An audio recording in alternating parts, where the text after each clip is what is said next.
My name's Jackie Hoover. I am the owner and curator and historian for the Antilles Trading Company Pirate Museum.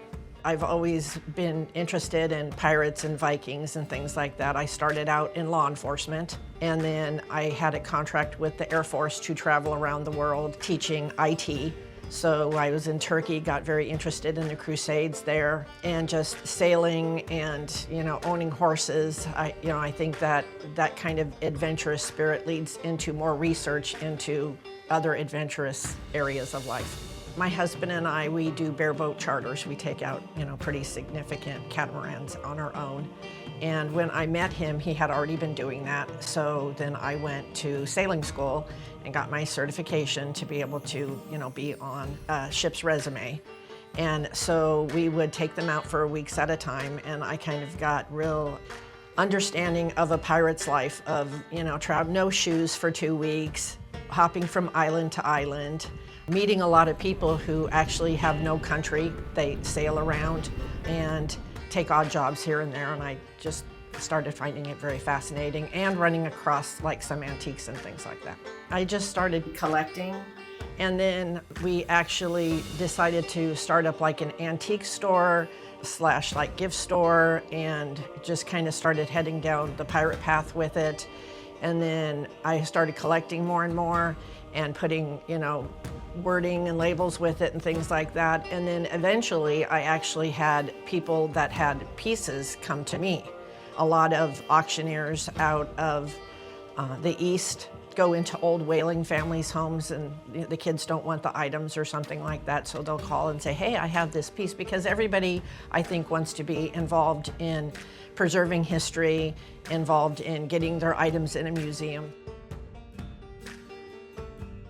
I think what attracts people to piracy is just the, throwing up your hands and saying, I'm not going to work for the man, just having that kind of adventurous spirits. I also get a lot of people in here who have found out that their relatives were Vikings or pirates or something like that.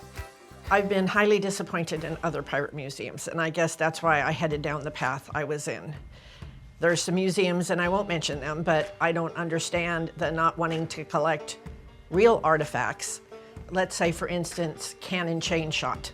They make them out of resin instead of, there's cannon chain shot out there from from all kinds of eras and time. So, I really stick with, I don't think you'll find, other than the mannequins in here, anything that's not real. I think it has to do with my interest in piracy and learning about the history and all that. I think in a lot of museums, they hire curators who are just taking it as a job. But to my mind, it's a passion. I feel at home in here. I wish it was a little bit more well-known, and that's just gonna take some time. I mean, I have a lot of people walk in here and go, really? There's a pirate museum in Cocoa? And I think a lot of people don't understand there's a lot of history here. And as far as like the arts and things like that, I think Cocoa has a little bit of a reputation of, restaurants and bars and stuff like that, when in all actuality, there's art museums and all kinds of different real interesting things to visit. I think it's very important to look back on how pirates acted and ran their ships. I think it's crucial, especially because a lot of things that went on with pirates are not well documented, either because, a pirate won in a battle and that country wouldn't put it in their logbook or something like that. A lot of it seems to be falling by the wayside. I also feel that piracy is important in history of how the colonies got set up here. I think they were one of the first democratic communities. They were, very much against, obviously, the British government. I mean, Blackbeard with Queen Anne's Revenge, but they were also a really accepting community. They were some of the first people on ships that had blacks, that's the first place they could carry a weapon, get paid the same as everybody else. Women were pirates. They, had a code they went by, and they split everything equally. And the captain, just like a CEO would be, he was very concerned about the health of his crew. I think that my interest in the history of it all really makes for a better museum. I have several unknown pirates in mind that I want to write about. I have a specific way I want to write about Blackbeard that's not been done before. We do have an escape room plan where you would walk through the museum and learn all the history and be able to use it to get out of the escape room or to get through all the puzzles. So that really cements how people have learned in here.